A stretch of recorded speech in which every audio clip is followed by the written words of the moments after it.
என்பது எங்களுக்கு இன்னொரு ஆம்புலன்ஸா வழக்கமா கூட்டம் ஜாஸ்தி ஆயிருச்சுன்னா அது வரும்.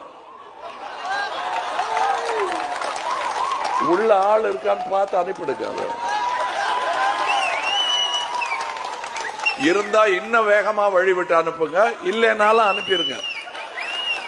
ஏன்னா பேச விடாம சத்தம் போட்டுக்கிட்டே இருப்பாங்க இங்க.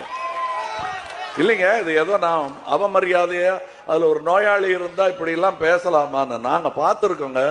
பல ஆம்புலன்ஸ் இப்படி குறுக்கு நடுக்க விடுவாங்க. அதுவும் நாங்க எங்களுக்கு தெரு மூலைகள்ல தான் கொடுப்பாங்க கூட்டம் கூடுறதுக்கு. நல்லா கூடிருச்சுன்னு தெரிஞ்சுன்னா காலி ஆம்புலன்ஸ் ஒண்ணு கத்திக்கிட்டு போகும். அது அவர்கள் குரலாகவே எனக்கு கேட்கும். ஐயோ ஐயோ ஐயோ ஐயோ பேர் இருக்காங்களே அப்படின்னு கேட்கும் எனக்கு சத்தம். அது அவசர உதவி இல்லை, வைத்தறிச்சல். அது நான் நிஜமாவே, அதாவது இந்த சரித்திரம், இந்த சூழ்ச்சி புரியாதவர்கள் என்னைய ஒரு ஆம்புலன்ஸ் போது அதையும் கிண்டல் அடிக்கிறேன் இந்த ஆளும்பாங்க. நிஜமாவே பல ஊர்களில் நான் 2-3 வாட்டி வழி விடுங்கன்னு கூட்டமே கலைஞ்சிருச்சு. இவரோட கூட்டத்தில் கூட்டம் தான் கலைஞ்சுது. ஆனால் கரூரில்